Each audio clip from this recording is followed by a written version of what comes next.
नमस्कार मित्रांनो. मित्रांनो, महाराष्ट्रातील दिव्यांग बांधवांसाठी हा व्हिडिओ अतिशय महत्त्वाचा आहे. महत्त्वपूर्ण अपडेट आहे मित्रांनो, दिव्यांग बांधवांना नोव्हेंबर महिन्याचे ₹2,500 अपेक्षित होते. परंतु अनेक लाभार्थ्यांना त्या कार्यालयामध्ये कागदपत्र देऊन सुद्धा त्यांना फक्त ₹1,500 जमा झालेत. त्यांचे ₹1,000 या ठिकाणी प्रशासनाने पेंडिंग ठेवलेले आहेत. मागच्या महिन्यामध्ये अशा अनेक लाभार्थी आहेत, की त्यांना ₹1,000 पेंडिंग ठेवलेले होते आणि त्यांना पुढील हप्त्यामध्ये ते इन्क्लूड केले जाणार होते किंवा ते मिळणार होते, असं सांगण्यात आलं होतं. परंतु मित्रांनो, या नोव्हेंबर महिन्यामध्ये सुद्धा त्यांना फक्त आणि फक्त ₹1,500 जमा झालेले आहेत. महिन्याचे सुद्धा ₹1,000 प्रशासनाने थांबवले आहेत. मागच्या महिन्यामध्ये सुद्धा जे ₹1,000 होते ते सुद्धा थांबवलेले आहेत. आता तुमच्या मनामध्ये प्रश्न असा असेल, की आम्हाला मागील महिन्यामध्ये जे काही ₹1,000 आहेत आणि या महिन्याचे ₹1,000 असे ₹2,000 येणार आहेत का?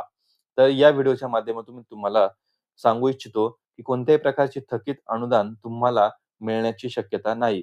लक्षात ठेवा, कारण मागच्या महिन्यामध्ये ₹1,000 होते ते तुम्हाला या महिन्यामध्ये देणार होते, असं सांगण्यात आलेलं होतं. परंतु ते सुद्धा दिलेले नाही आणि उच्च स्तरावर जेव्हा माहिती घेण्यात आली, तेव्हा असं सुद्धा समजलं, की शासनाचा आदेश या प्रकारचा नाही, की हा राहिलेला फरक तुम्हाला देण्यात येईल.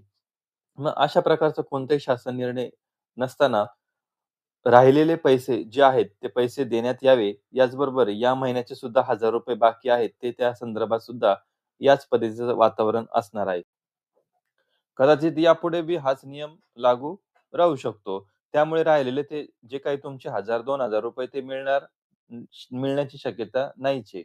मागच्या महिन्याचे ₹1,000 बाकी आहेत, या महिन्याचे ₹1,000 बाकी आहेत. मग आम्हाला पुढच्या महिन्यामध्ये ₹2,500 तरी मिळतील का?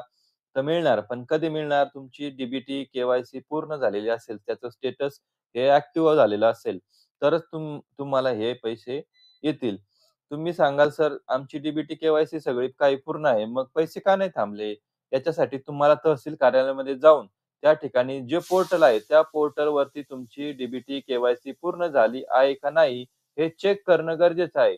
तुम्ही ॲपमध्ये ज्यावेळेस के-वाय-सी किंवा डी-बी-टी करताय, ते पूर्ण पोर्टल वेगळं असतं आणि संजय गांधी निराधार अनुदान योजनेच्यासाठी जो सामाजिक न्याय विशेष विभागाचं कार्यालयाचं जे लेव्हलचं जे पोर्टल आहे, त्यावरती जे के-वाय-सी सक्सेसफुल, डी-बी-टी सक्सेसफुल झालेली आहे.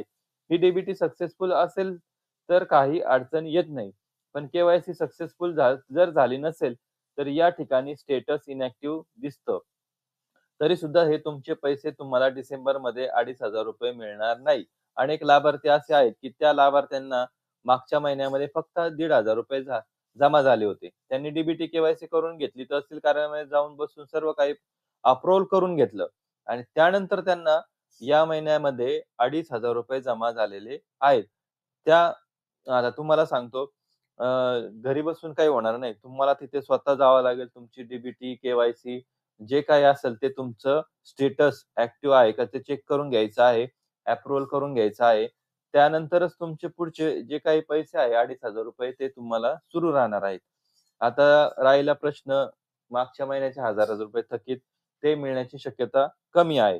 त्यामुळे सध्या तरी तुम्ही एक काम करू शकता, की तुमची डी-बी-टी झालेली आहे का आणि के-वाय-सी हे अप्रूव्हल आहे का? त्या ठिकाणी जाऊन प्रत्यक्ष तुम्ही त्या ठिकाणी त्या लेव्हलला जाऊन चेक करा.